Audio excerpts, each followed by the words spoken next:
The boardroom on the 50th floor of Harrington Tower gleamed with understated luxury. Morning sunlight streamed through floor-to-ceiling windows, illuminating Manhattan's skyline like a golden kingdom. At the head of the polished mahogany table sat Robert Harrington, his silver temples contrasting sharply with intense blue eyes that had stared down some of Wall Street's most formidable opponents. At 54, Robert commanded the room not with volume but with presence. His Tom Ford suit, tailored to his still athletic frame, whispered wealth rather than shouted it. The Rolex Platinum President on his wrist caught the light as he signed the final page of the acquisition agreement.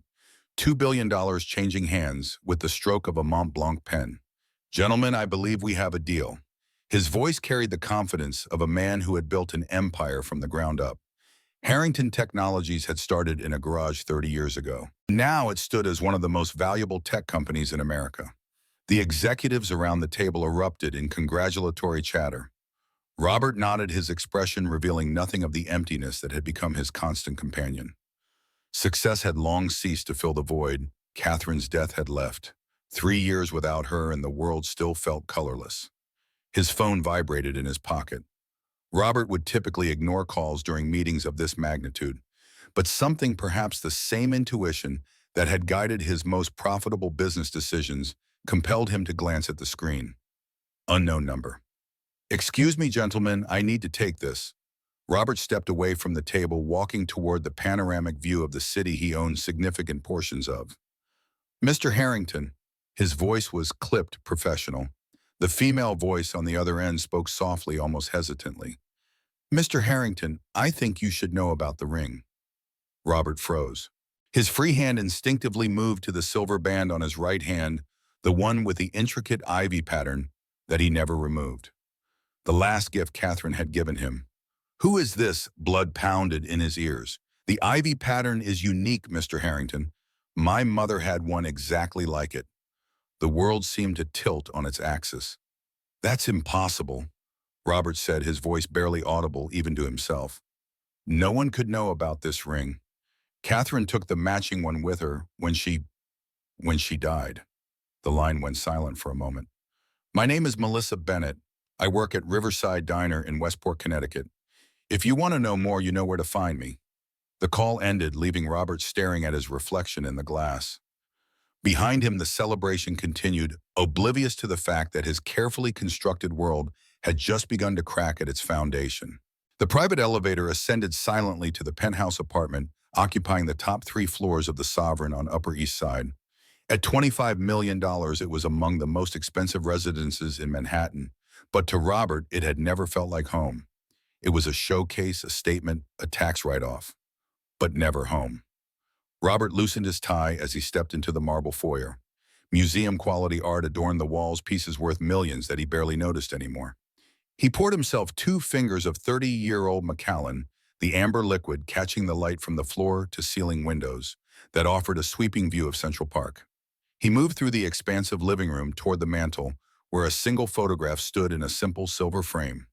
Catherine smiled back at him, her green eyes sparkling with a secret amusement. The photograph captured her essence perfectly, beautiful, brilliant, and carrying a sadness behind her smile that few besides Robert ever noticed. 3 years today," he whispered, running his finger along the edge of the frame. "The anniversary of the yacht accident that took her from him.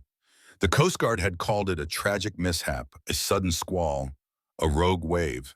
Catherine's body washed ashore 3 days later, the silver ivy ring still on her finger. Robert had insisted they bury her with it, or so everyone believed." Robert twisted the matching silver band on his own finger, a habit he'd developed when deep in thought or troubled. Catherine had given him the ring on their 20th anniversary, a match set with a curious ivy pattern that she'd insisted was symbolic of their intertwined lives. "There are some mistakes money can't fix, Catherine," he said to the empty room. "You were right." He drained the scotch, feeling the familiar burn. The mysterious call had unearthed something he'd spent years trying to bury. Someone knew about the rings. Someone connected to a diner in Connecticut of all places. Robert walked to his office, the most secure room in the apartment. A retinal scan unlocked the hidden wall safe behind a Rothko painting. Inside, nestled among important documents and priceless family heirlooms, sat a small velvet box. He hadn't opened it in 3 years. Until now.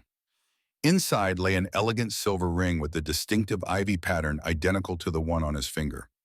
Catherine's ring, recovered from her body before burial against her explicit final wishes that she be buried with it, a secret he had kept from everyone, even from himself most days. Robert closed his fist around the ring, the metal warming against his palm. Tomorrow he would drive to Connecticut. Robert's Bentley Continental GT looked absurdly out of place in the gravel parking lot of Riverside Diner. The sleek black vehicle, with its handcrafted leather interior and six-figure price tag, stood in stark contrast to the weathered pickup trucks and sensible sedans that surrounded it. The diner itself was a study in Americana, a stainless steel boxcar structure with large windows and a neon sign that had seen better days. A hastily printed banner hung beneath the main sign, "Under new management, help save Riverside." Robert sat in his car watching patrons enter and exit. Working-class folks mostly, the kind of people who built the country but rarely benefited from the wealth they created, the kind of people Robert's father had been before Robert transformed their family legacy. He caught his reflection in the rearview mirror. He'd deliberately dressed down in khakis and a blue button-up shirt, no tie. Still, he looked like what he was, a wealthy man slumming it. He removed his Rolex, placing it in the glove compartment, but kept the silver ring on his finger. The bell above the door jingled as Robert entered. The interior was clean, but dated vinyl booths. Formica tables, the perpetual scent of coffee and bacon grease. A faded "Support Our Troops" poster hung near a bulletin board crowded with community announcements. Half the booths were occupied despite it being mid-afternoon. "Seat yourself anywhere, hon. Someone will be with you in a minute." The voice belonged to an older waitress juggling 3 plates along her arm with practiced ease. Robert chose a booth in the corner with a clear view of the entire establishment. Old habits. Always position yourself to see all entrances and exits. His back to the wall.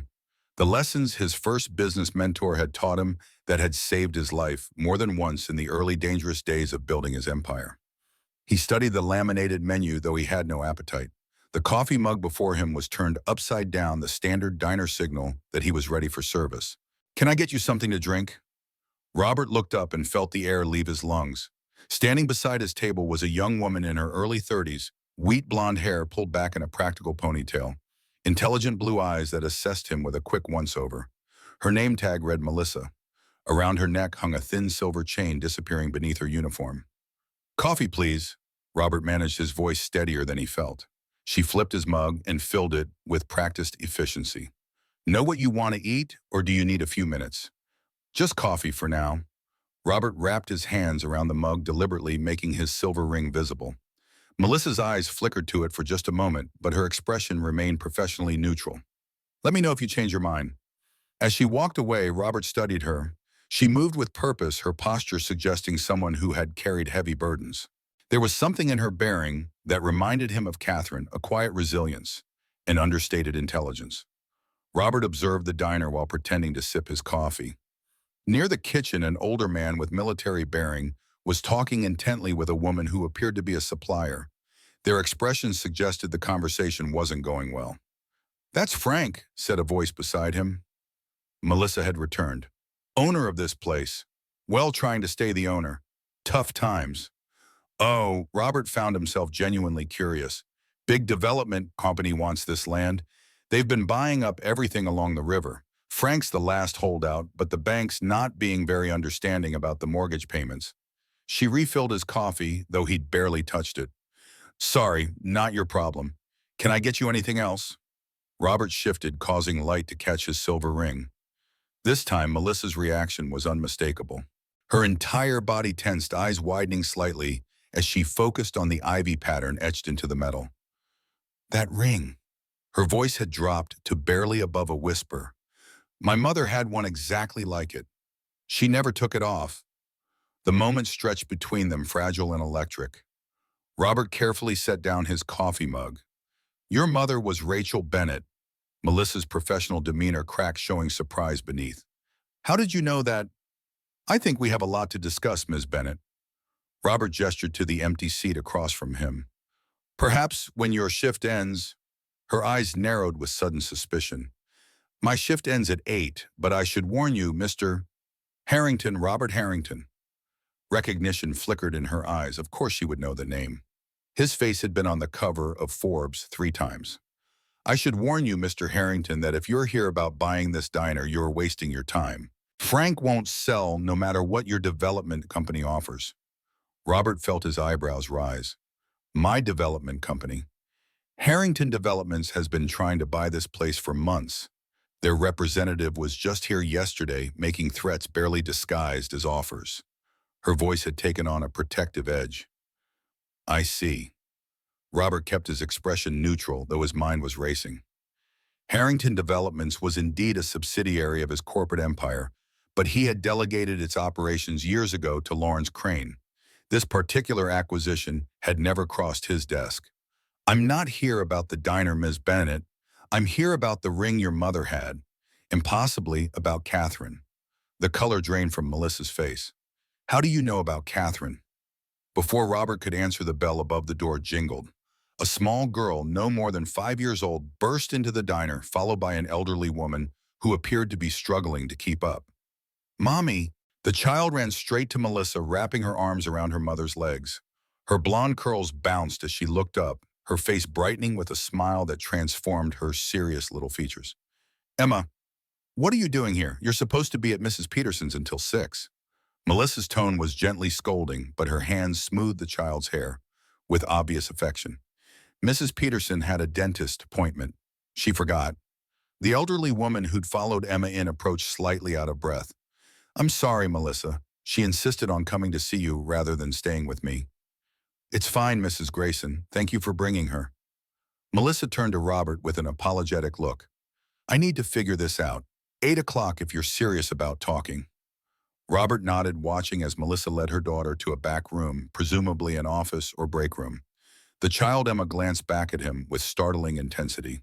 For a moment, those blue eyes seemed to see right through him, assessing him in a way that felt almost familiar. He left a $20 bill under his coffee cup and walked out mind-churning. He hadn't expected to encounter a child. The complications multiplied exponentially. If his suspicions were correct, if Rachel Bennett was the same Rachel he had known all those years ago, then Melissa's age would align perfectly with. Robert pushed the thought away. He needed facts, not speculation. He needed to know exactly who Rachel Bennett had been, what connection she had to Catherine, and how she had come to possess a ring identical to the match set that had symbolized his marriage. He made a call from his car. Morgan, I have a job for you, too. Back in his suite at the Four Seasons Westport, Robert loosened his tie and poured himself another scotch. The view from his window overlooked the Saugatuck River, its surface rippling with evening light. Not so different from the bay where Catherine's yacht had gone down. He removed a worn leather journal from his briefcase, a relic he'd kept hidden for decades. Its pages contained memories he'd tried to forget the early years before wealth and success had insulated him from the rawness of life. Harvard, 1988. The crisp New England fall. Catherine Miller, the brilliant economics major with a laugh that could warm the coldest lecture hall. Rachel Wilson, intense and creative, an art student on scholarship with dreams bigger than her bank account. And himself, Robert Harrington, the scholarship kid with something to prove. The three of them had been inseparable that year. Studying together, sharing dreams, supporting each other through the brutality of elite academia. Robert had fallen in love with both women in different ways. Catherine represented the future he aspired to, brilliant, connected, sophisticated. Rachel embodied the passion and authenticity he feared losing in his climb to the top. The triangle had been precarious from the start. He turned to an entry from April 1990. Rachel had left Harvard, suddenly no explanation. Catherine had been inconsolable for weeks. They had nearly broken up over it, though neither would explain to him exactly what had happened. 5 years later, he and Catherine married. Robert was already making his first million with an innovative software platform. Catherine had brought connections and business acumen that accelerated his success exponentially. And then on their 5th anniversary, the rings. A match set with that distinctive ivy pattern that Catherine had designed herself. A symbol, she said, of how their lives had grown together unbreakable. She had never mentioned Rachel's name again. Until that last night on the yacht. Robert closed the journal, his mind troubled. He checked his watch, a vintage Patek Philippe that had been his first major indulgence. 6 o'clock, 2 hours until he would meet Melissa again. His phone rang. The caller ID showed Lawrence Crane, his COO who ran Harrington Developments. Larry, Robert answered, keeping his voice casual. What's so important? It couldn't wait until I'm back in the city. Sorry to disturb you, Robert, but there's been some unusual activity with our Westport Riverfront development project. The bank suddenly called in their note on the Riverside Diner property. Our acquisition team didn't authorize that move. Robert's instincts sharpened. Interesting coincidence considering I'm in Westport right now. A pause on the line. I wasn't aware of that. Any particular reason? Just taking some personal time. The anniversary of Catherine's death has me reflective. Robert kept his voice neutral. Why would someone pressure the bank on this particular property? I don't know, sir, but I can look into it if you'd like. Do that, and Larry, no aggressive moves on that property until I've had a chance to review the entire development plan. Is that understood? Of course, sir. I'll have the complete file sent to you immediately. Robert ended the call, his suspicion growing. The timing was too perfect. First the mysterious call about the ring, then discovering his own company was pressuring the diner where Melissa worked. It couldn't be coincidence. The evening brought a gentle rain to Westport droplets gleaming in the glow of the diner's neon signs. Robert returned precisely at 8 this time, parking his Bentley farther from the entrance. The diner was nearly empty now, save for an elderly couple lingering over pie and coffee. Frank, the owner, was wiping down the counter. His weathered face and ramrod-straight posture spoke of military service. When he spotted Robert, his eyes narrowed with immediate recognition. We're closing up, Mr. Harrington. His tone made it clear he knew exactly who Robert was. I have an appointment with Melissa Bennett. Frank's expression remained guarded. She mentioned that. Said you weren't here about buying the place. I'm not. Good, because this diner's been in my family for 3 generations, and it'll take more than corporate bullying to make me give it up. Frank's voice carried the quiet dignity of a man who had faced worse enemies than predatory developers. Sometimes the things we run from the longest are the very things we need to face. Frank said, his gaze unwavering. Melissa's out back. She'll be in shortly. Robert found himself respecting the older man's directness. It was refreshing after decades of corporate doublespeak and political maneuvering. The bell above the door jingled as the elderly couple departed. Frank locked it behind them, flipping the sign to closed. The diner felt suddenly intimate, the rain creating a cocoon of white noise that isolated them from the world outside. Melissa emerged from the back, having changed from her uniform into jeans and a simple blue blouse. Her hair was down now, falling past her shoulders. The silver chain around her neck caught the light, and Robert could now see that it held what appeared to be a smaller version of the ivy-patterned ring. Mr. Harrington, she gestured toward her previous booth. Frank's going to watch Emma in the office while we talk. They sat across from each other, the vinyl squeaking beneath them. For a moment, neither spoke. Robert had rehearsed this conversation a dozen times in his head during the afternoon, but now that the moment had arrived, he found himself uncharacteristically uncertain. Your mother, he finally began, Rachel Bennett. How did she die? Cancer 7 years ago. Melissa's fingers went to the ring on her necklace, a gesture that mirrored Robert's own habit. Ovarian. By the time they caught it, it was too late. I'm sorry, and Robert meant it. And your father, a flash of anger crossed Melissa's face. Never in the picture. Mom raised me alone. Worked 2, sometimes 3 jobs. Never complained. Her chin lifted slightly. Now it's your turn. How did you know my mother, and who is Catherine? Instead of answering directly, Robert reached into his pocket and removed a small photograph. It showed 3 young people, arms around each other's shoulders, laughing against the backdrop of a college campus in autumn. 2 young women and a young man. Harvard, 1988, he said, sliding the photo across the table. Your mother, Rachel Wilson at the time, Catherine Miller, and me. Melissa stared at the photograph, her fingers trembling slightly as they traced her mother's youthful face. Mom never told me she went to Harvard. She didn't graduate. She left after sophomore year. Robert paused. The 3 of us were inseparable for a time. Best friends. And the rings? Robert twisted his own. Catherine and I married in '95. On our 5th anniversary, she gave me this ring, a match set with an ivy pattern she designed herself. Except there were 3, not 2, Melissa finished for him, holding up her own smaller ring. Mom gave me this when I turned 16. said it was part of a set that someone very special had the others. The implications hung in the air between them. Robert could see Melissa processing, connecting dots, her intelligent eyes narrowing as pieces began to fall into place. How old are you, Melissa? 30.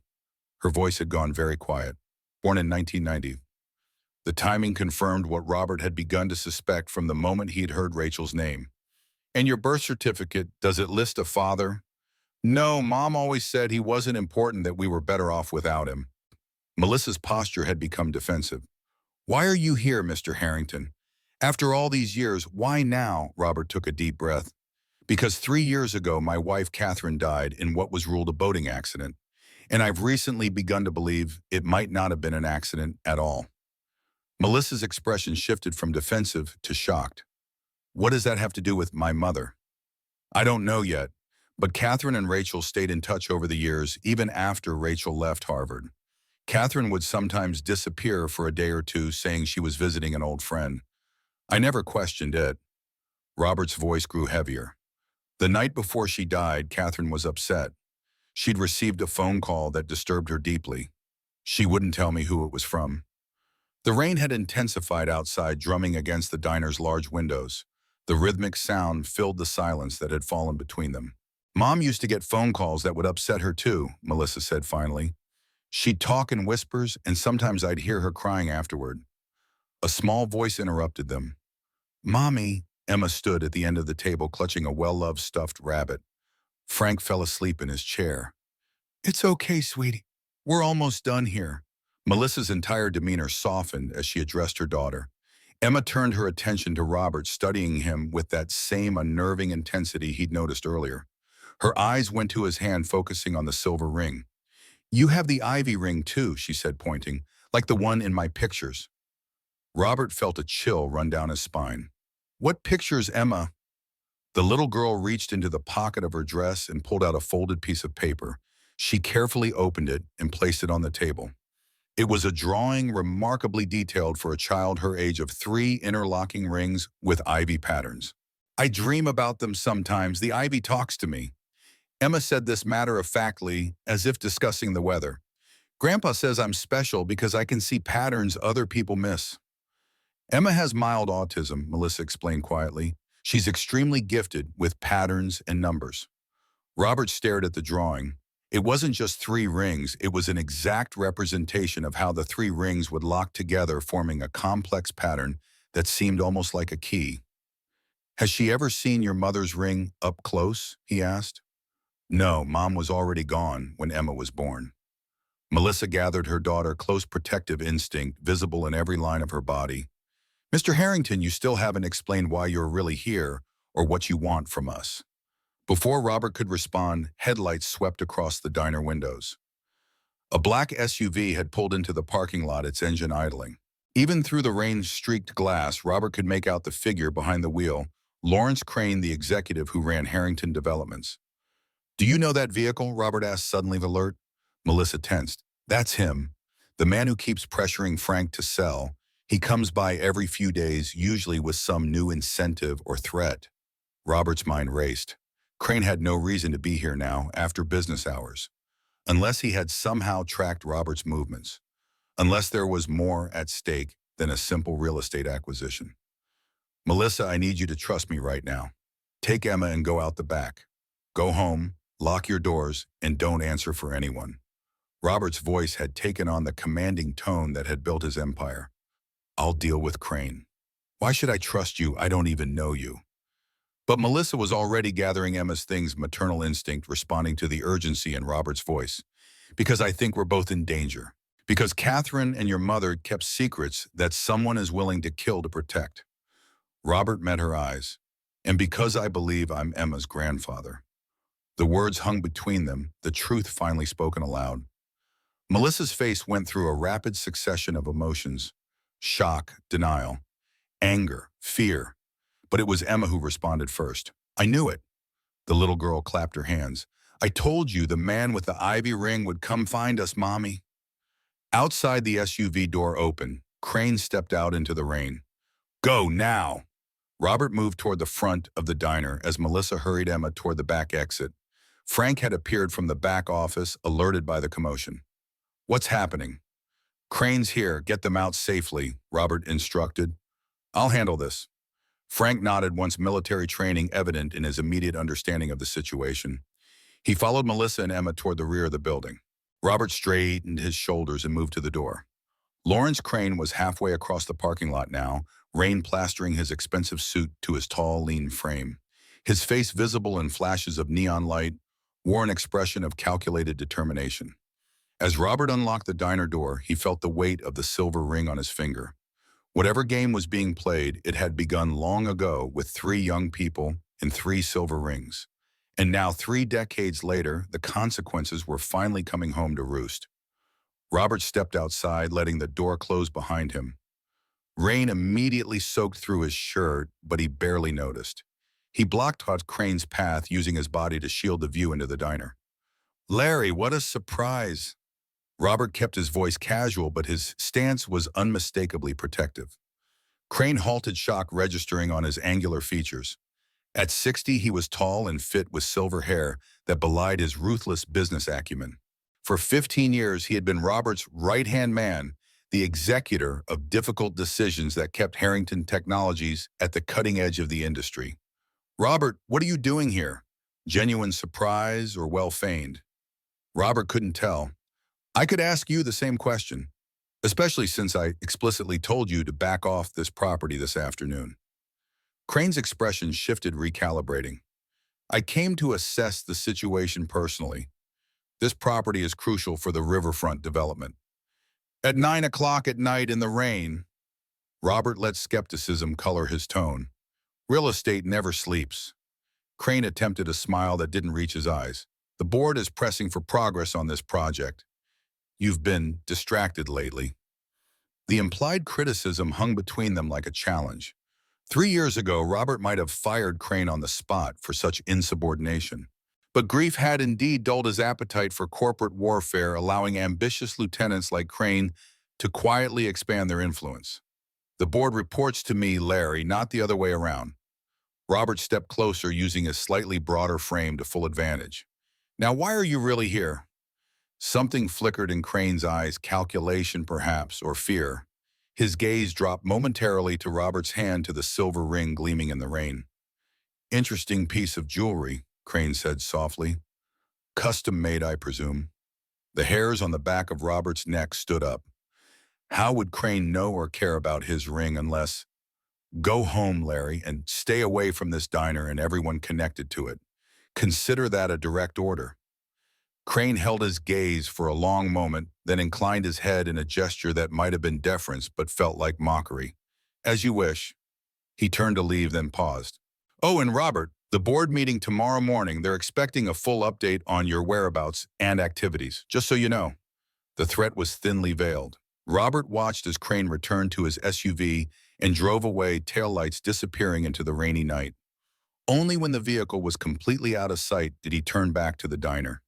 Inside, he found Frank standing guard at the back door, baseball bat in hand. "Melissa and the kid?" Robert asked. "Gone. I sent them out the service road behind the diner. My nephew's picking them up half a mile down." Frank's expression was grim. "Want to tell me what's going on?" Melissa looked like she'd seen a ghost. "Maybe she has." Robert ran a hand through his rain-soaked hair. "Frank, I need to ask you something. How long has Lawrence Crane been pressuring you to sell?" "Started about 6 months ago, right after the previous owner died suddenly. Heart attack, they said." Frank's eyes narrowed. "Though now I'm wondering if it was really that simple." "Who was the previous owner?" "Guy named Wilson, Michael Wilson, owned this place for nearly 30 years. Inherited it from his brother who died back in the 90s. Robert felt the floor shift beneath him. Wilson, Rachel's maiden name. Did Michael Wilson have any connection to Rachel Bennett? Frank's weathered face registered surprise. She was his niece. How did you know that? The pieces were beginning to align, forming a pattern as intricate as the ivy on the silver rings. Rachel's uncle had owned this diner. After her death, her daughter had come to work here, under the protection of Frank, the new owner. Frank, I think you and this diner are part of something much bigger than a real estate deal. Robert pulled out his phone. And I think we're all in danger. I need to find Melissa and Emma before Crane does. You think Crane is after them? Frank's hand tightened on the baseball bat. I think Crane is after something that Rachel, Catherine, and I created 30 years ago. Something valuable enough to kill for. Robert dialed a number, and I think the three rings are the key. As he waited for the call to connect, Robert looked down at the silver band on his finger. The ivy pattern seemed to shift in the fluorescent light, revealing complexities he'd never noticed before, just like Emma's drawing had shown. James Morgan, answered the gruff voice on the other end. Morgan, it's Harrington. I need your help immediately. I'm in Westport, Connecticut. What's the situation? The former FBI agent's voice shifted to alert professionalism. Possible threat to a woman and child. Corporate espionage may be worse. I need protection and investigation. Names, Melissa Bennett and her daughter Emma. Also, I need everything you can find on Lawrence Crane's activities over the past 3 years. Focus on any connection to my wife Catherine's boating accident. A pause on the line. You think your wife's death wasn't an accident? I think nothing about this situation is what it seems. Robert's voice hardened with resolve. I need you here tonight, Morgan. And I need you to bring whatever resources necessary to keep two people safe while we unravel what's really happening. I'm on my way, 2 hours tops. Robert ended the call and turned to Frank. I need somewhere safe to take Melissa and Emma while my security consultant gets here. Somewhere Crane wouldn't know about. Frank considered for a moment, then nodded. My cabin, upstate New York, off the grid. No one at Harrington Developments knows about it. Good. Call your nephew. Tell him to bring them back here. We'll leave immediately. As Frank made the call, Robert stared out at the rain-lashed parking lot. The night had taken on a dreamlike quality, past and present, merging like the ivy patterns on the 3 silver rings. 3 decades of secrets were unraveling, revealing a truth he wasn't sure he was ready to face. But Emma's words echoed in his mind. Grandpa says I'm special because I can see patterns other people miss. Grandpa, the words stirred something primal in him, a protective instinct he hadn't known he possessed. If Emma truly was his granddaughter, if Melissa was his daughter, then he had failed them both for 30 years. He wouldn't fail them again. Whatever secrets the rings held, whatever danger Crane represented, Robert would face it head on. For Catherine's memory, for Rachel's sacrifice, for the family he never knew he had. The rain continued to fall, washing away the boundaries between Robert Harrington's carefully controlled world and the messy, dangerous truth that had been waiting to emerge for 3 decades. A truth encoded in 3 silver rings with a pattern of ivy that spoke to a special little girl in her dreams. Robert Harrington sat in his suite at the Catskill Mountain Lodge, the rich leather of the armchair creaking beneath him as he studied the laptop screen. Outside, dawn painted the mountains in hues of amber and gold, a stark contrast to the darkness of the information displayed before him. Frank's cabin had proven an ideal temporary sanctuary. Nestled deep in the woods of upstate New York, the rustic 2-bedroom structure sat at the end of a dirt road that wasn't on any map. The property had been in Frank's family for 3 generations, a retreat from the world that now served as their safe haven. Melissa and Emma slept in the larger bedroom, exhaustion having finally overtaken their fear. Robert had spent the night combing through files that James Morgan had sent securely to his encrypted laptop. The former FBI agent's report was thorough and disturbing. Rachel Bennett, born Rachel Wilson, 1970, died 2018. Robert murmured, scanning the document. Cause of death, ovarian cancer. Yet something about the medical examiner's report troubled Morgan. The cancer diagnosis was real, but the rapidity of Rachel's decline suggested other factors might have been involved. Toxicology reports had been inconclusive, a red flag to someone with Morgan's experience. Robert's finger traced the screen, following the timeline of Rachel's life after she'd left Harvard. She'd bounced between jobs, mostly in art galleries and design studios. Always talented, never quite successful. Single mother to Melissa, born 1995. Father not listed on the birth certificate. The timing fits. Robert whispered, the weight of this truth settling deeper into his consciousness. If Melissa was indeed his daughter, conceived during that brief turbulent time when he and Catherine had separated, it would explain so much. Catherine's periodic disappearances to visit an old friend. The matched set of rings that had always seemed incomplete somehow. Robert clicked to another document, this one focusing on Lawrence Crane. His trusted lieutenant for 15 years had a hidden side that Robert had never suspected. Large cash deposits to offshore accounts, meetings with Chinese technology executives that never appeared on his official calendar. And most damning of all, Crane had been on a business trip to the same coastal area on the weekend of Catherine's fatal boating accident. The phone beside him vibrated. Morgan. Tell me, Robert answered without preamble. I've located Catherine's original autopsy report. Morgan's voice was grim, the one that wasn't released to the press. There were traces of a sedative in her system. Not enough to kill her, but enough to impair judgment and motor skills. Robert's hand tightened on the phone. You're saying she was drugged. I'm saying it's highly suspicious that a woman known for her sailing expertise would make a fatal error in calm waters with a mild sedative in her system. And Crane's connection. Still piecing that together, but here's something interesting. 2 weeks before Catherine died, she filed a patent application. It was withdrawn immediately after her death. Robert frowned. What kind of patent? Encryption technology. Something called the Ivy Protocol. Ring any bells? The Ivy pattern on the silver rings flashed in Robert's mind. Send me everything you have on it, and Morgan, find out if Rachel Bennett ever worked with encryption or security technology. Already on it. One more thing. Crane has mobilized Harrington Technologies' corporate security team. Officially, they're searching for you due to concerning behavior following the anniversary of your wife's death.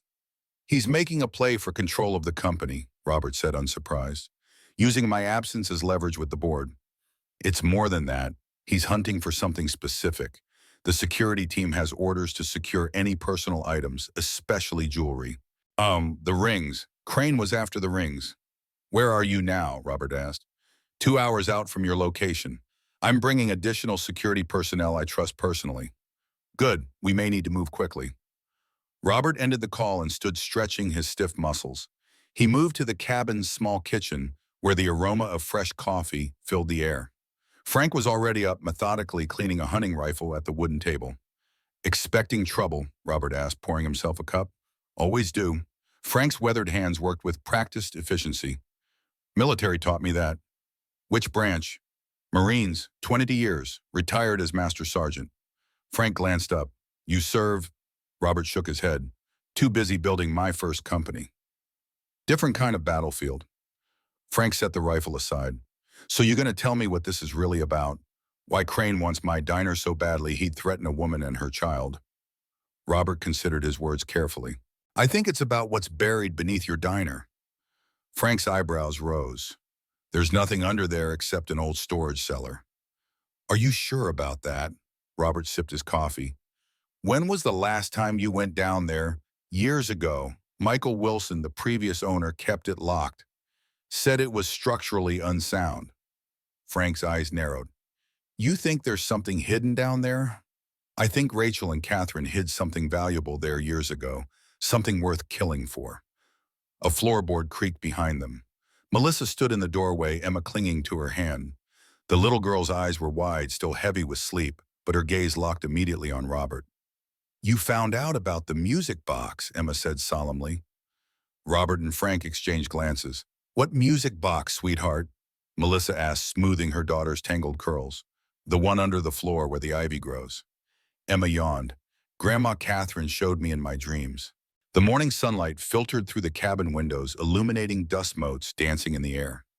Emma sat at the kitchen table, happily munching on pancakes Frank had prepared, seemingly oblivious to the tension surrounding the adults. Melissa stood by the window, arms crossed defensively over her chest, watching Robert with wary eyes. The revelation that he might be her father hung unacknowledged between them. You expect me to believe my 5-year-old daughter is having psychic dreams about your dead wife?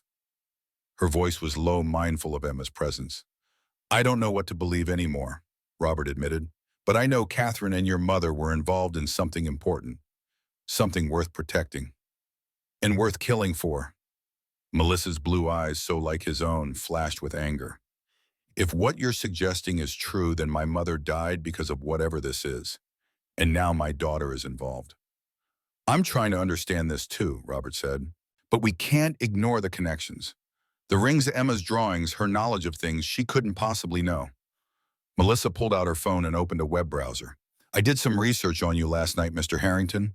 Did you know there are entire Reddit threads dedicated to your company's questionable business practices?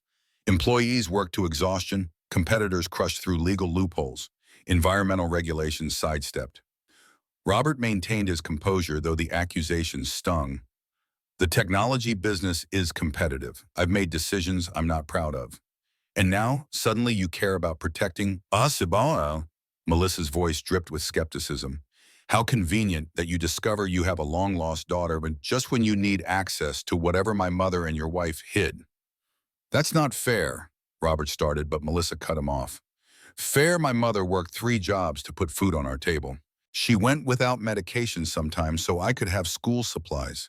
Where were you then? Her voice cracked slightly. If you're really my father, you've had 30 years to find us. The accusation landed like a physical blow.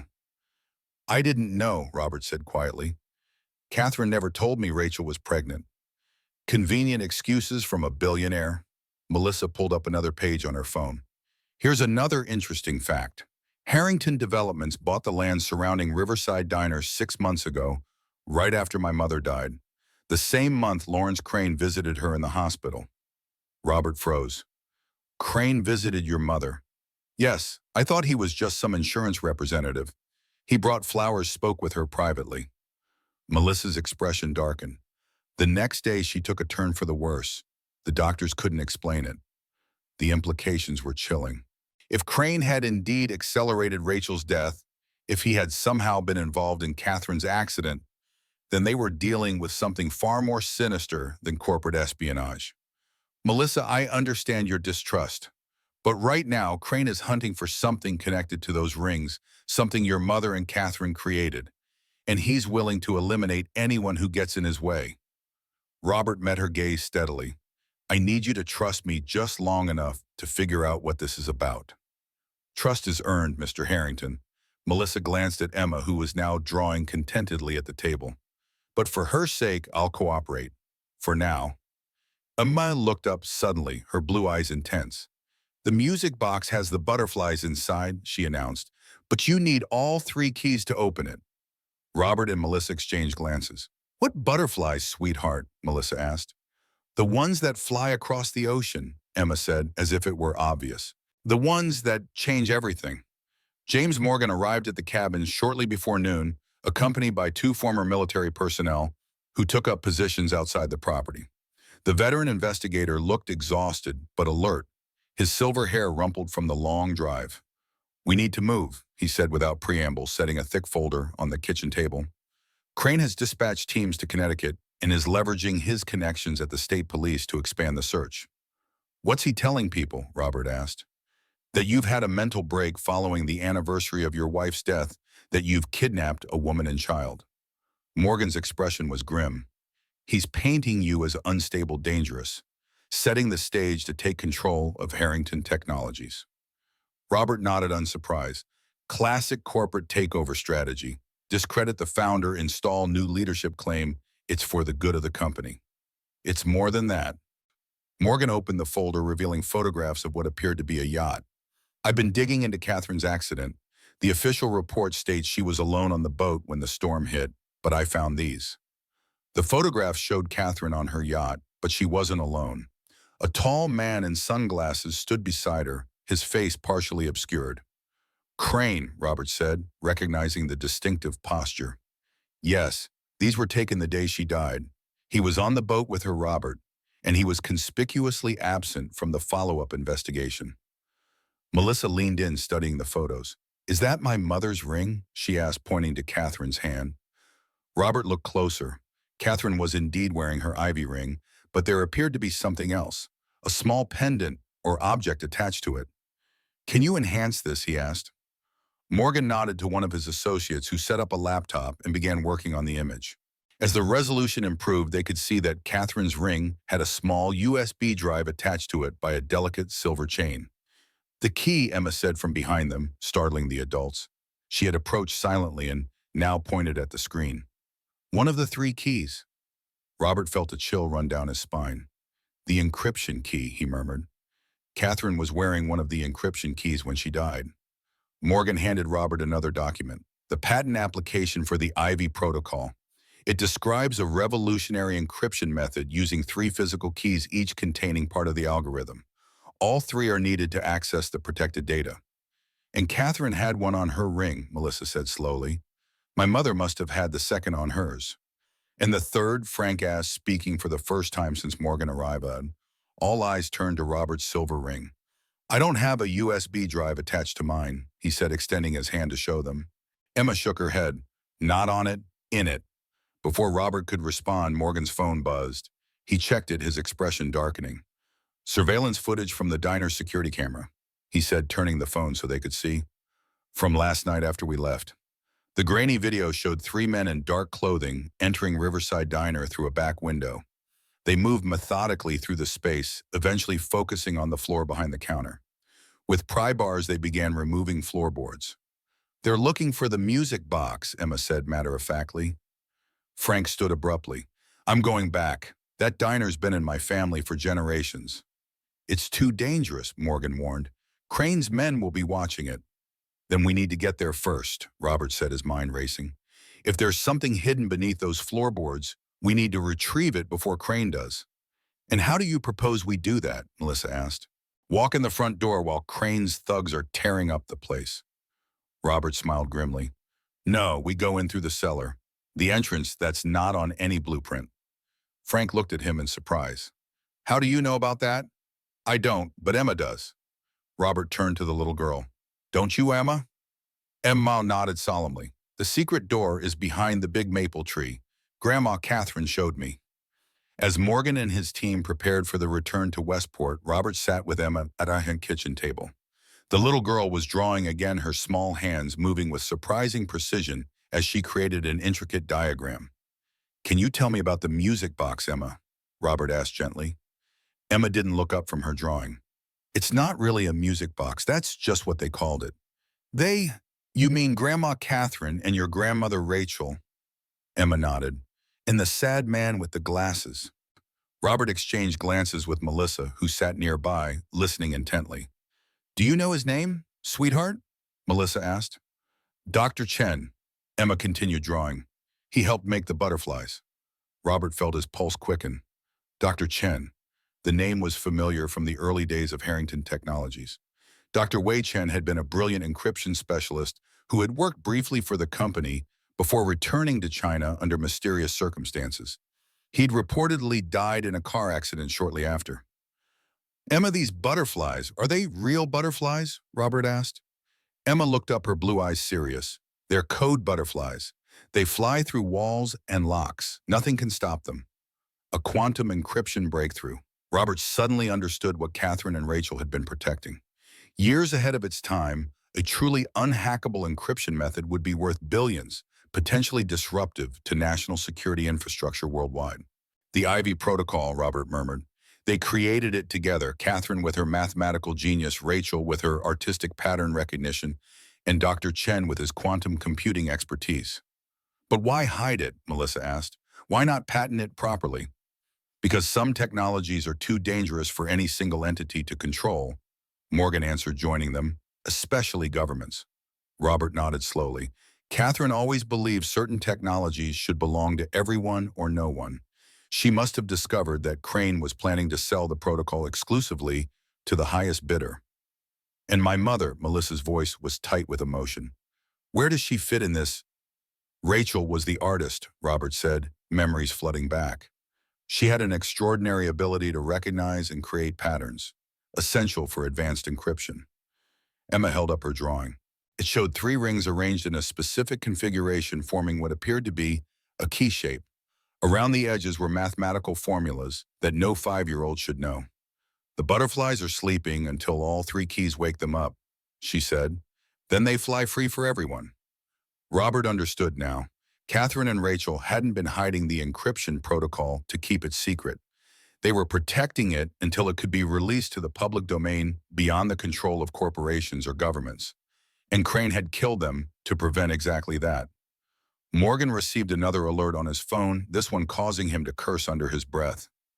New development, he said, showing Robert a security camera image. This man has been asking questions about Melissa in town, claimed to be a relative. The photo showed a rugged man in his late 30s with close-cropped hair and cold eyes.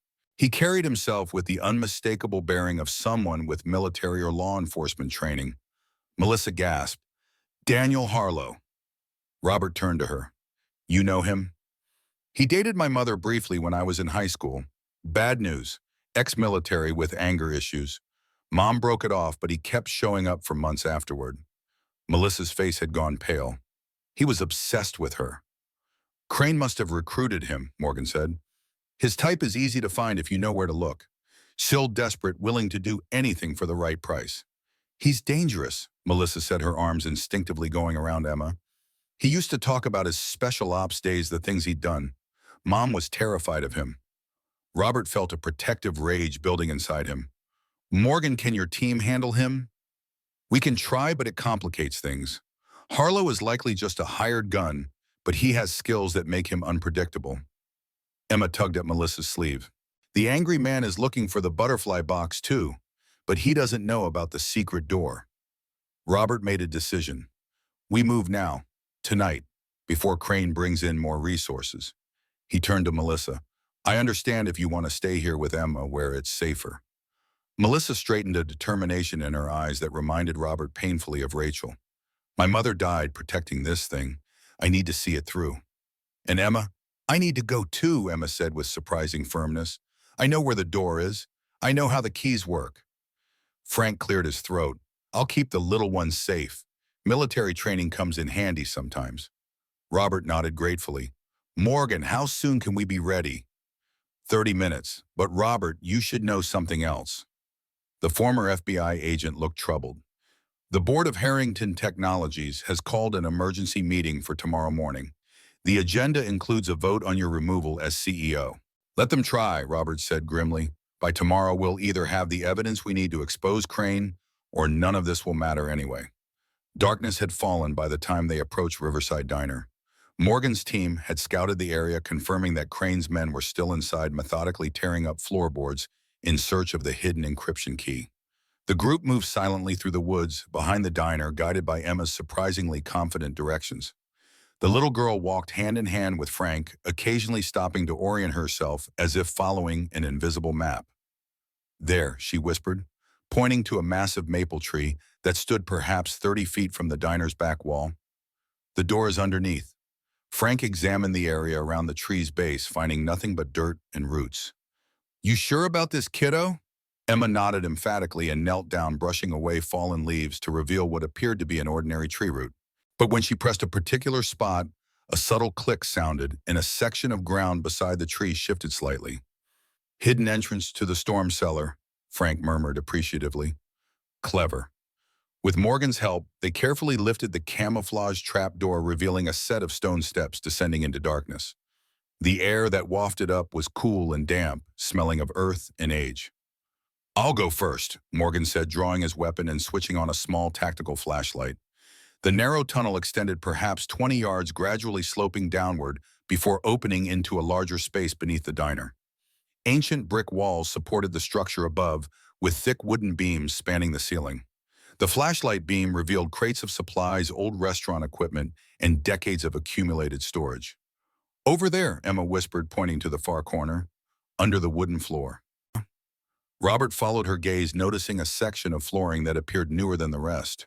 Above them, they could hear the muffled sounds of Crane's men continuing their search. "They're getting closer to this section," Morgan warned. "We need to move quickly." Frank and Morgan carefully moved aside some crates, revealing the newer floorboards. A faint pattern had been burned into the wood, an ivy design matching the rings. "This is it," Robert said. He turned to Emma. "Now what?" "All 3 rings together," Emma said. "They make the key." Robert removed his silver band, studying it closely for the first time in years. The ivy pattern was intricate, with subtle variations he'd never noticed before. Melissa handed him her mother's ring from its chain around her neck, and Robert placed Catherine's ring from his pocket alongside them. 3 rings, 3 sizes, 3 variations of the same pattern, just as Emma had drawn. "They fit together somehow," Robert murmured. Emma reached for the rings, arranging them in the specific configuration from her drawing. When properly aligned, the ivy patterns formed a continuous design across all 3 bands. Now press them here, she said, indicating the center of the burned ivy pattern on the floorboard. Robert placed the connected rings against the wood. For a moment, nothing happened. Then a soft click sounded, and a small section of flooring recessed and slid aside, revealing a hidden compartment. Inside lay a burnished metal box, approximately the size of a hardcover book, intricately engraved with the same ivy pattern as the rings. No keyhole was visible, no obvious way to open it. "The music box," Emma whispered. Before Robert could reach for it, a loud crash sounded from above, followed by shouting. "They've found the entrance," Morgan hissed, weapon raised toward the tunnel. "We need to go. Now." Robert quickly grabbed the metal box, surprised by its weight. He tucked it securely inside his jacket as Morgan and his team took up defensive positions. "There's another way out," Emma said urgently. "Through the old well." Frank looked skeptical. "What old well?" "This building was a trading post in the 18, Emma explains with a certainty that seemed impossible for her age. "They built over the well, but it leads to the river." Robert didn't question how Emma knew this. Following her lead had brought them this far. "Show us," he said. Emma led them to what appeared to be a brick wall pressing against a particular brick that was slightly discolored. A section of the wall swung inward, revealing a narrow passage. "Go," Morgan ordered, as footsteps pounded down the tunnel behind them. "I'll hold them off." "James," Robert began. "I've got this. Get that box somewhere safe." Morgan's expression was resolute. "My team will extract me." Robert nodded grimly, guiding Melissa and Emma into the passage with Frank close behind. The narrow tunnel forced them to proceed single file, illuminated only by Frank's flashlight. Behind them, gunfire erupted, the sound muffled by the thick walls. "Keep moving," Robert urged when Melissa hesitated. The passage curved gradually downward, the brick walls giving way to rough-hewn stone. The air grew damper, the sound of running water becoming audible ahead. "The river tunnel," Emma said confidently. The passage eventually opened onto a small chamber containing an ancient well shaft. Beside it, a newer metal ladder descended into darkness. The sound of flowing water echoed from below. "Underground river access," Frank said, understanding dawning. "Prohibition-era smuggling route, most likely." "Down here," Emma said, pointing to the ladder. Robert went first, the metal box secure against his chest. The ladder extended perhaps 30 feet down, ending at a small stone platform beside flowing black water. The underground river moved swiftly but silently, disappearing into a tunnel large enough for a small boat. One by one, the others joined him on the platform. Frank came last, pulling the access door closed behind him. "Think Morgan made it out?" Melissa asked, her voice tight with worry. "He's resourceful," Robert replied, hoping his confidence was justified. "His team knows what they're doing." A distant shout echoed down the shaft, followed by the beam of a flashlight sweeping the chamber above. "They're coming," Frank warned. "There," Emma pointed to a small wooden boat tethered to the platform, another relic from an era of rum runners and secret passage. "Will it hold us?" Melissa asked doubtfully. "It doesn't need to go far," Robert said, helping Emma into the craft. "Just far enough to reach the river exit." Frank untied the rope, and the current immediately caught the boat, pulling it into the tunnel. The darkness swallowed them completely, broken only by the beam of Frank's flashlight. The ceiling lowered as they progressed, forcing them to duck their heads. "How far does this go?" Melissa asked, her voice barely above a whisper. "About 200 yards, Emma replied, with that same impossible certainty. "It comes out by the old boathouse." The underground journey seemed to stretch endlessly, the boat occasionally scraping against the stone walls as the current carried them forward. Behind them, shouts and splashes suggested their pursuers had reached the platform and were attempting to follow. Finally, the tunnel began to lighten ahead, moonlight reflecting off the water. The boat emerged into the open river, the dilapidated remains of a boathouse visible on the nearby shore. "Head for the trees," Robert directed as Frank guided the boat toward land. They had barely reached the shore when flashlight beams appeared at the tunnel exit behind them. A shout went up, followed by the crack of a gunshot. The bullet splintered wood near Melissa's head. "Run!" Frank ordered, pulling a small handgun from his ankle holster. "I'll cover you." Robert grabbed Emma, lifting the child into his arms as they sprinted for the tree line. Melissa close behind. The metal box pressed painfully against his ribs, a tangible reminder of what they were fighting for. More gunshots rang out, followed by the measured return fire from Frank's weapon. They reached the protective darkness of the trees just as a black SUV roared into the boathouse, clearing headlights sweeping the area. "This way!" Robert gasped, leading them deeper into the woods. Behind them, the gunfire intensified, then abruptly ceased. Whether Frank had escaped or been captured, there was no way to know. They pushed on through the forest, guided by starlight and desperation, the weight of 3 decades of secrets contained in the metal box that might hold the key to everything or become their death warrant. Bump. Dawn broke over the dense New England forest, pale light filtering through autumn leaves. Robert, Melissa, and Emma had found temporary refuge in a small hunting blind after their harrowing escape through the underground river tunnel. They had traveled through the night, evading the search teams that combed the woods with flashlights and dogs. The metal box, the so-called music box, rested heavily in Robert's backpack, its secrets still locked within. Emma slept fitfully against her mother's shoulder, exhaustion finally overwhelming the child's remarkable endurance. Melissa stroked her daughter's hair absently, her gaze fixed on the silver ring that now hung alongside her mother's on the chain around her neck.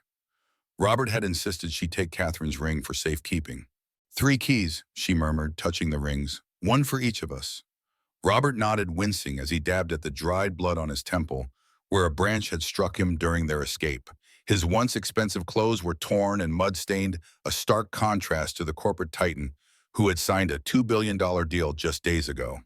"Catherine designed it that way deliberately," Hisagenti said. "The encryption protocol could only be accessed if all 3 key holders agreed. A safeguard against exactly what Crane is trying to do." "How did you and Frank get separated at the river?" Melissa asked the question that had been bothering her since they'd continued their escape alone. Robert's expression darkened. "When the shooting started, Frank told me to get you and Emma to safety. He drew their fire, led them in the opposite direction. I saw him dive into the water near the boathouse. I think he planned to circle back and lose them in the woods." "Do you think he made it?" "Frank's a survivor. 20 years as a Marine. He knows how to handle himself." Robert hoped his confidence wasn't misplaced.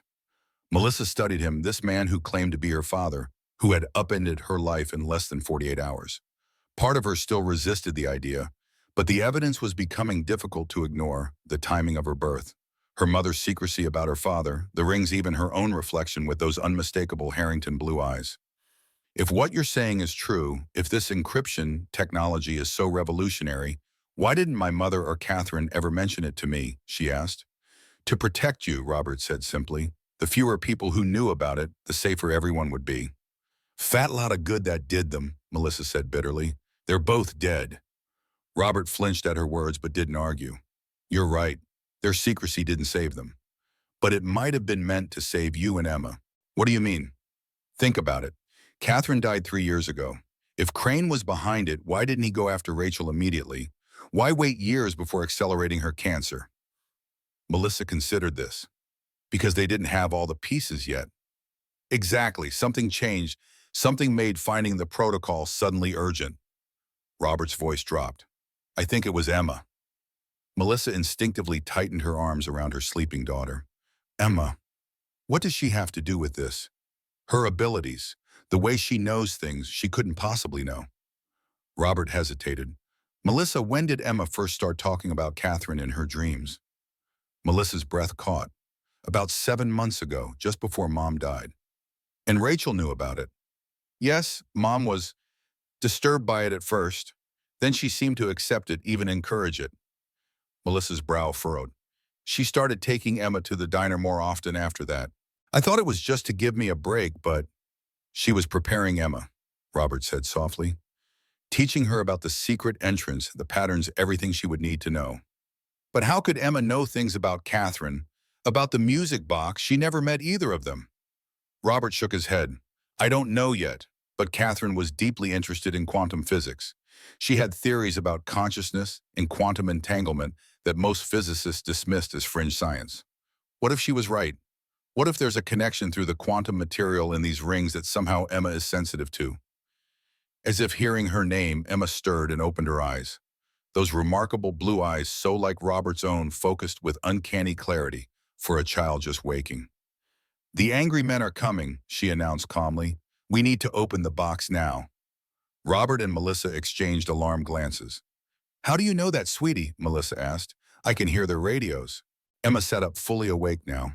They're using the dogs to track us. The first team is about 20 minutes away.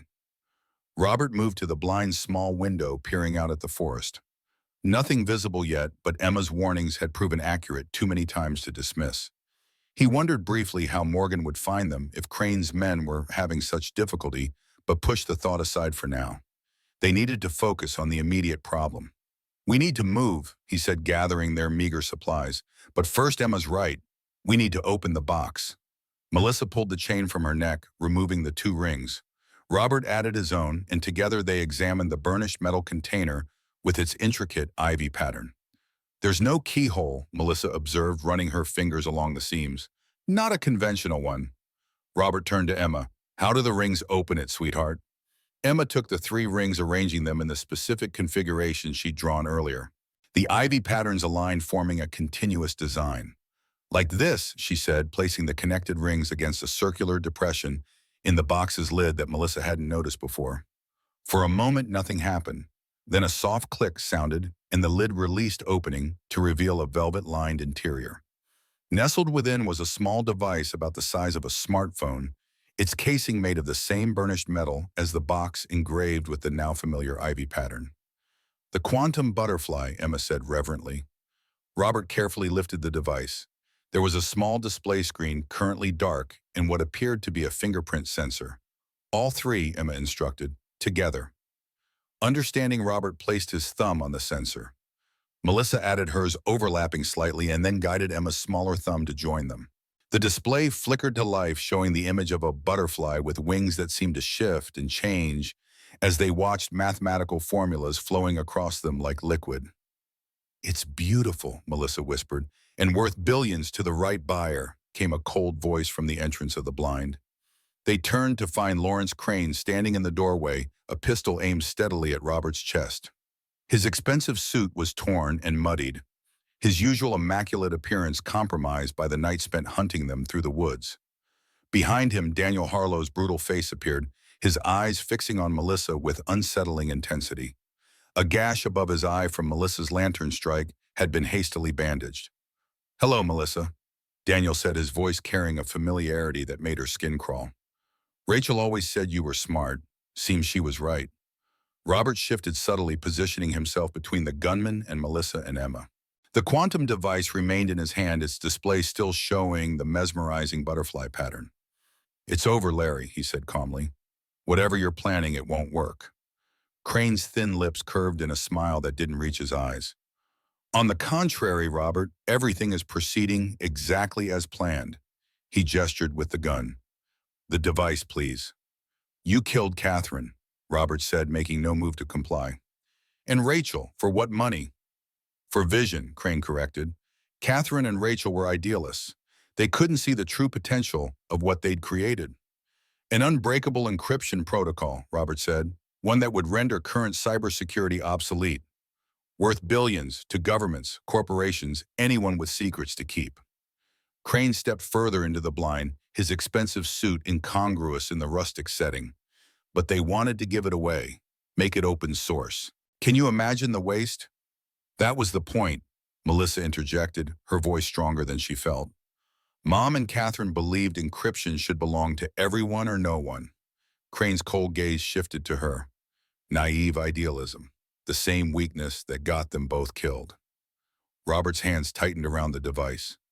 "You drugged Catherine, sabotaged her boat. A regrettable necessity. She was becoming suspicious of certain financial transactions." Crane's expression hardened. "She'd discovered my arrangements with our Chinese partners, arrangements worth billions to me personally." "And Rachel," Melissa's voice trembled with barely controlled rage. "What was her crime?" "Persistence," Crane shrugged. "After Catherine's unfortunate accident, she became a liability. She knew too much, suspected too much. The cancer was convenient. It just needed a little acceleration." "You monster," Melissa whispered. "You can call me whatever you like, Miss Bennett. It doesn't change the fact that you're about to hand over that device." Crane nodded to Daniel, who stepped forward, gun trained on Emma. "Children are remarkably resilient," Crane continued, "but even they have limits. Please don't make this any more unpleasant than it needs to be." Robert felt a cold fury building inside him. This man had murdered his wife, had killed Rachel, and was now threatening his granddaughter. But Crane had one critical weakness, his arrogance. He believed himself smarter than everyone else in the room, including Emma. "She told me you would say that," Robert said, his voice steady. Crane's eyes narrowed. "Who? Oh, Catherine. In Emma's dreams, she told Emma exactly what would happen here today." A flicker of uncertainty crossed Crane's face. He glanced at Emma, who stared back at him with those unnervingly perceptive blue eyes. "You're going to lose everything," Emma said with the simple directness of a child stating an obvious fact. "The butterflies aren't for you." "Enough of this nonsense." Crane's composure slipped slightly. "The device now, or Harlow, starts with the child." Robert glanced down at the quantum device, then at Emma, who was watching him with those unnervingly perceptive eyes. She gave him a slight nod. "You want it?" Robert asked, his voice dropping to a dangerous register. "Here." He tossed the device directly at Crane's face. The executive's reflexes took over. He flinched and raised his free hand to catch it, momentarily pointing the gun away from Robert. It was all the opening Robert needed. He lunged forward, driving his shoulder into Crane's midsection with the force of decades of pent-up rage. They crashed to the ground, the gun discharging with a deafening report in the confined space. Daniel Harlow moved to intervene, but Melissa was ready. Grabbing a heavy lantern from the blind shelf, she swung it with all her might at Daniel's head. The impact sent him staggering, but he maintained his grip on the gun, swinging it toward Melissa. "Mom!" Emma cried, darting forward. Melissa pulled Emma behind her, backing toward the wall, as Daniel recovered blood now flowing freely from the reopened wound above his eye. "You're just like your mother," he snarled. "Too stupid to know when to give up." Outside the blind, the sound of approaching vehicles broke through the forest. Quiet, heavy engines, the crunch of tires on gravel. Robert and Crane grappled on the floor, each fighting for control of the gun. Despite his age and the night's exertions, Robert matched the younger executive's strength with sheer determination. This man had murdered Catherine, had poisoned Rachel, had threatened his newfound family. The rage gave him strength he didn't know he possessed. He managed to slam Crane's gun hand against the floor once, twice. The weapon discharged again, the bullet splintering the wooden wall. On the third impact, Crane's grip loosened, and the gun skittered away across the floor. Daniel lunged for the weapon, momentarily distracted from Melissa and Emma. In that instant, Emma darted past her mother, retrieving the quantum device from where it had fallen. She held it protectively against her chest, those remarkable blue eyes blazing with defiance. "You can't have it," she declared. "It's not for people like you." Daniel raised his gun, aiming it at the child. "Give it to me, you little—" The door to the blind burst open, light flooding the dim interior. Daniel whirled, gun still raised, and found himself facing a wall of tactical vests and raised weapons. "Federal agents' hands where we can see them." James Morgan stood at the center, his weathered face grim with determination. Flanking him were half a dozen agents in FBI tactical gear. And behind them, looking battered but triumphant, stood Frank Miller, his Marine training evident in his stance. "Drop the weapon," Morgan barked as Daniel hesitated, gun still in hand. For a terrible moment, it seemed Daniel would fire anyway, a last desperate act. Then his shoulders sagged, and the gun clattered to the floor. He slowly raised his hands. On the ground, Crane stopped, struggling against Robert's grip, his calculating mind already plotting his next move. Robert delivered one final satisfying punch to Crane's jaw before rolling off him and standing, breathing heavily. "Took you long enough," he said to Morgan, relief evident beneath the gruffness. "Your friend Frank here led us right to you," Morgan replied, nodding toward the former Marine. "Found him downstream, commandeered a fisherman's boat, and insisted on joining the extraction team." Frank shrugged, a hint of a smile beneath his battered exterior. "Couldn't let the bad guys win, could I?" As the agents secured Crane and Harlow, Robert turned to Emma, who still clutched the quantum device protectively. "It's all right now, Emma," he said gently. "You can put that down." The little girl shook her head, a sudden seriousness in her expression. "It's not finished yet," she said. "The butterflies need to fly." She pressed her small thumb to the device's sensor. The screen glowed brighter, the butterfly animation becoming more complex, more vibrant. "Emma, what are you doing?" Melissa asked, moving to her daughter's side. "What Grandma Catherine and Grandma Rachel wanted me to do," Emma replied. "Letting the butterflies go free." The device emitted a soft musical tone, the music box at last revealing its true nature. The butterfly on the screen seemed to pulse with new energy, its wings now displaying a complex sequence of code. "It's transmitting," Morgan said, checking a handheld device that had begun to beep insistently. "Some kind of signal. I've never seen anything like it." "Everywhere," Emma said simply. "To everyone." The small conference room at the FBI field office buzzed with activity. Agents moved efficiently between computer stations monitoring the unprecedented situation unfolding across global information networks. Robert sat with Melissa and Emma watching as the senior cybersecurity analyst explained what was happening.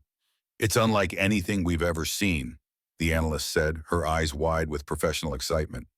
"The quantum encryption protocol is simultaneously securing and releasing itself across every major server network in the world." "In English, please," Frank requested from his position near the door. The old Marine had refused medical attention for his injuries until he was certain Melissa and Emma were safe. "It's basically vaccinating the internet," the analyst clarified, "installing itself as an open-source security protocol that anyone can use but no one can monopolize. The algorithm is self-propagating, self-defending, and apparently impossible to remove or contain." "The butterfly," Emma said, nodding as if this were exactly what she expected.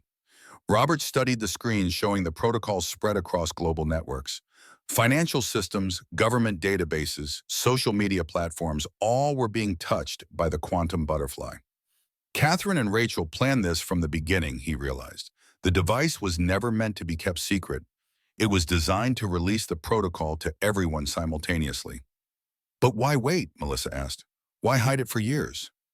"The technology wasn't ready yet," Robert surmised. "Quantum computing needed to reach a certain threshold before the butterfly could successfully propagate." Morgan approached, his expression grave. "Robert, the director, wants to see you, alone." Robert squeezed Melissa's hand reassuringly before following Morgan to another conference room. Inside, a tall, distinguished man in a crisp suit waited, flanked by several serious-looking officials. "Director Carson," Morgan introduced them. "This is Robert Harrington." Carson nodded, his expression unreadable. "Mr. Harrington, quite the situation you have helped create." "I had nothing to do with creating the quantum butterfly," Robert replied evenly. "That was my late wife and her colleagues' work." "Perhaps, but you facilitated its release, and that release has created complications." Carson gestured to the screens displaying global cybersecurity alerts. "Every intelligence agency on the planet is currently having what can only be described as a collective nervous breakdown. The protocol makes their systems more secure," Robert pointed out. "It also makes everyone else's systems equally secure," Carson countered. "Do you understand what that means? Intelligence gathering as we know it could collapse. Government surveillance, corporate data mining, all of it fundamentally altered." "Some might call that progress," Robert said quietly. Carson's expression softened slightly. "I might even agree with you personally, but professionally I'm dealing with pressure from the White House, the Pentagon, and every three-letter agency you can imagine. What does that mean for me, for my daughter and granddaughter?" "That's the question, isn't it?" Carson began to pace. "Lawrence Crane will face charges for the murders of Catherine Harrington and Rachel Bennett. We have his confession on record thanks to Morgan's foresight in wiring you. Daniel Harlow is equally implicated. But there are powerful people who want someone to blame for the quantum butterfly release. Someone visible, someone public." Carson stopped pacing and faced Robert directly. "Your name is on the short list." Robert understood immediately. "You want a scapegoat." "I want to protect that little girl and her mother," Carson corrected. "Because if it's not you taking the fall, the attention will inevitably turn to them." The implications were clear. Robert could sacrifice himself to protect Melissa and Emma. His wealth, his company, his freedom, all would be lost, but they would remain safe. "What exactly are you proposing, Director?" "A formal separation from Harrington Technologies, full cooperation with ongoing investigations, your expertise in helping us understand and adapt to this new encryption landscape." Carson leaned forward. "In exchange, we ensure that your family remains free from prosecution or harassment." Robert considered the offer. Just days ago, the thought of losing Harrington Technologies would have been unthinkable. But now faced with the reality of a daughter and granddaughter he never knew he had, the choice was surprisingly simple. I'll need certain guarantees, Robert said finally. Financial provisions for Melissa and Emma. Their connection to the quantum butterfly kept completely confidential. Agreed. Carson nodded. We'll begin arrangements immediately. When Robert returned to the main conference room, Melissa could read the decision in his face. What happened? She asked quietly, as Emma played with a puzzle an agent had found for her. I've made a deal, Robert explained. I'll take public responsibility for the quantum butterfly's release. In exchange, you and Emma will be protected. Melissa's eyes widened. You're giving up everything. Robert shook his head. Well, everything, not what matters. For the first time since they'd met, Melissa didn't pull away when Robert reached for her hand. 2 weeks later, the 3 silver rings lay side by side on the polished wooden table of a secluded cabin in the Vermont mountains. Robert had purchased the property through a series of discreet transactions, using funds he'd managed to secure before his assets were frozen. Outside, snow was falling gently the first of the season, creating a peaceful blanket across the landscape. Inside, a fire crackled in the stone fireplace, casting warm light over the 3 people seated around the table. I still don't understand how the rings work, Melissa admitted, studying the silver bands with their ivy pattern. How could they be encryption keys? They're just metal. Robert picked up his ring, turning it to catch the firelight. Not just metal. Catherine had these custom-made with a specific nickel-silver alloy that contains trace elements of quantum-sensitive materials. Quantum dots, Emma said, nodding, hidden in the ivy pattern. Melissa smiled at her daughter's understanding. In the weeks since their ordeal, Emma's knowledge of quantum physics and advanced mathematics had become impossible to dismiss as coincidence or imagination. Tests had confirmed what they already knew: the child possessed extraordinary gifts. Exactly, Robert agreed. The pattern itself is a physical representation of the encryption algorithm. When all 3 rings are aligned correctly, they form a complete key that can be read by the quantum device. But how did Emma know about all this? Melissa asked the question that had been haunting her. How did she dream about Catherine, about the music box, about everything? Robert hesitated, his expression thoughtful. I have a theory, though it's unconventional. More unconventional than quantum encryption rings? Melissa asked wryly. Perhaps. Robert leaned forward. Catherine was deeply interested in quantum entanglement, the idea that paired quantum particles remain connected regardless of distance. She once theorized that consciousness itself might operate on quantum principles. You're suggesting some kind of psychic connection. Melissa's skepticism was evident. Not psychic, quantum. Robert looked at Emma, who was listening intently. The quantum dots in these rings aren't ordinary materials. They were specially formulated by Dr. Chen to maintain quantum coherence at room temperature, something previously thought impossible. Catherine and Rachel wore these rings for years, interacting with the quantum material daily. And Emma inherited some kind of quantum sensitivity.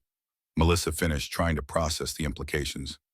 More than that, Robert continued, Emma's developing brain is uniquely suited to process quantum information.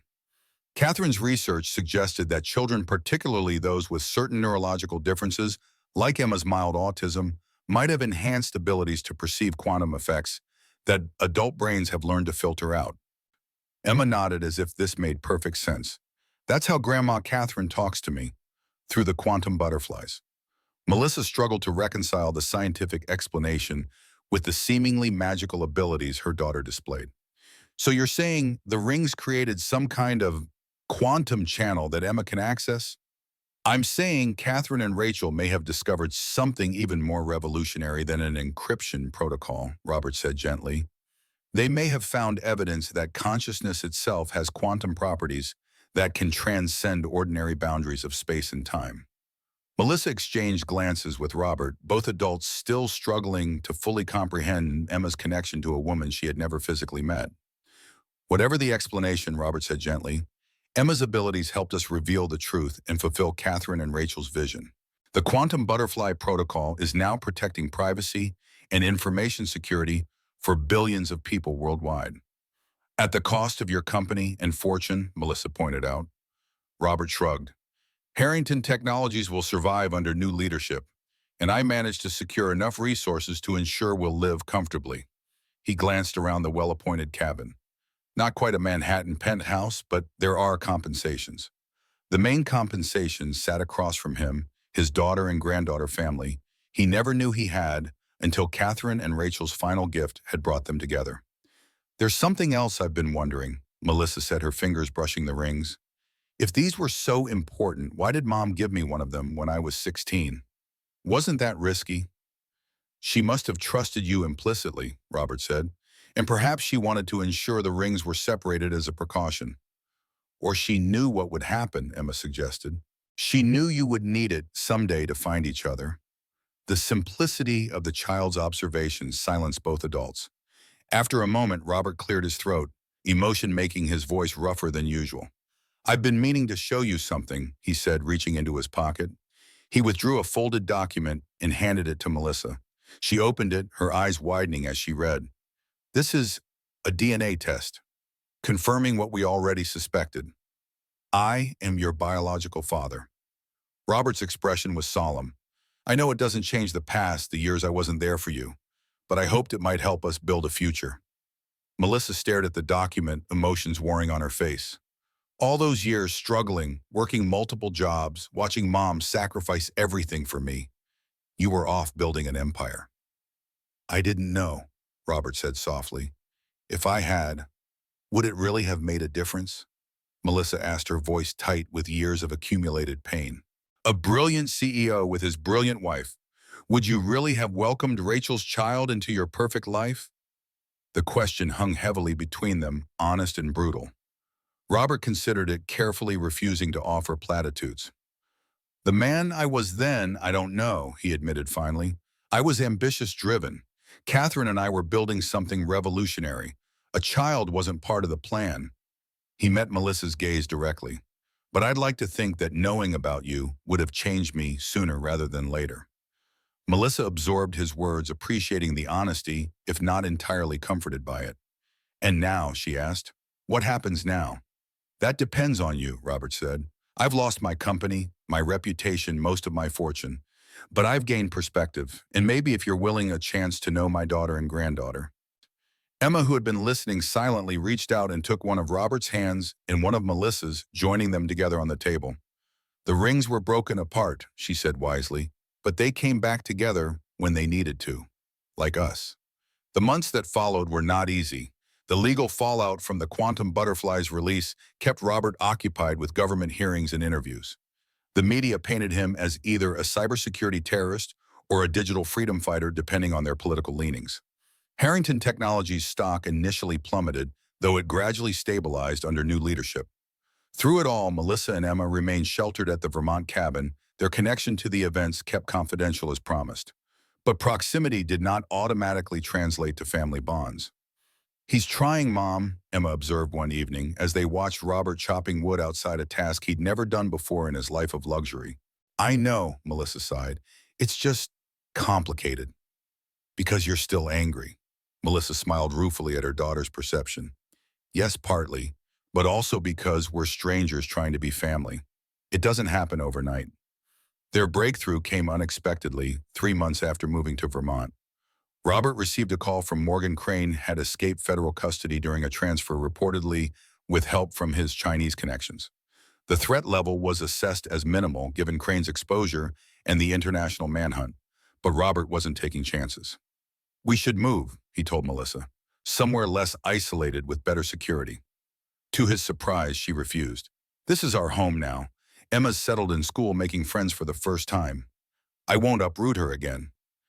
But if Crane, then we'll face him, Melissa interrupted, a steely determination in her eyes that reminded Robert painfully of Rachel. Together, we're not running anymore. That night, after Emma was asleep, Melissa found Robert still awake, staring at the fireplace. I've been unfair to you, she said, settling into the chair opposite him. Robert looked up surprised. You have every right to your feelings, Melissa. Yes, but, she hesitated, I've been blaming you for not being there when you didn't even know about me. That's not right. If I had known, we can't change the past, Melissa interrupted gently. Mom made her choice. She believed it was the right one at the time. Rachel was always protecting people. Robert said softly. It was her nature. Tell me about her, Melissa said suddenly, from before, when you were young. For hours they talked. Robert shared stories of Rachel at Harvard, her brilliant artistic mind, her stubborn idealism, her infectious laugh. Melissa countered with tales from her childhood. Rachel's determination to give her daughter everything she needed, her creativity in making something from nothing, her unwavering belief in Melissa's potential. Gradually, night after night, they pieced together a fuller picture of Rachel Bennett, not just as a mother or a lost love, but as a complete person, with strengths, flaws, and an extraordinary vision that had ultimately changed the world. And in understanding Rachel more fully, they began to understand each other. The reopening of Riverside Diner drew a modest crowd of locals. Frank Miller, now fully recovered from his injuries, had used Robert's investment to renovate the historic building while preserving its essential character. Robert, Melissa, and Emma sat in the corner booth, the same one where he had first met them. Emma was excitedly explaining her science fair project, a simplified demonstration of quantum entanglement that had baffled her teachers to an attentive Frank. You seem happy, Morgan observed, sliding into the seat across from Robert. The former FBI agent had established his own security firm and remained a loyal ally. I am, Robert admitted, watching Melissa laugh at something Frank had said. Not something I expected to feel again after Catherine died. Speaking of unexpected, Morgan lowered his voice. Crane's been spotted in Beijing, working for a Chinese tech firm, apparently. Robert nodded, unsurprised. And the quantum butterfly? Still spreading, the tech community has embraced it completely. Most major platforms have integrated it into their security architecture. Morgan smiled slightly. The intelligence agencies have adapted as they always do. New methods, new approaches. And my legal status? The Justice Department is satisfied with your cooperation. The asset forfeitures and fines will be finalized next month, but you'll keep enough to live comfortably. More than enough, Robert agreed, glancing at Melissa and Emma. What matters is they're safe. Morgan studied him for a moment. You know, I worked with you for 15 years, and I never saw you truly happy. Not even close to this. Robert considered this. I spent decades chasing the wrong things, building empires instead of relationships. Better late than never, Morgan said, raising his coffee cup in a toast. The Catherine and Rachel Foundation headquarters occupied a modest building overlooking the Connecticut River in Westport, just a mile from the diner. Its mission, supporting women in STEM fields and advocating for open-source security technologies, had quickly gained international recognition despite its founder's controversial status. Robert sat in his office reviewing grant applications. His hair had more silver now, and he'd grown a neatly trimmed beard that suited his new role as foundation director rather than corporate titan. The Wall Street Journal lay open on his desk, featuring an article about Harrington Technologies' recovery under new leadership. He no longer wore his ivy ring. All 3 rings now resided in a special display in the Foundation's lobby, symbolic of the partnership that had created the quantum butterfly protocol. A knock at the door interrupted his work. Melissa entered, dressed in the business casual attire she'd adopted since becoming the Foundation's education director. The tour group from MIT is here, she informed him. Emma's already charming them with quantum physics explanations that have the professors taking notes. Robert smiled proudly. She's quite the ambassador for our scholarship program. Their relationship had evolved gradually over the past year, moving from tentative cooperation to genuine affection.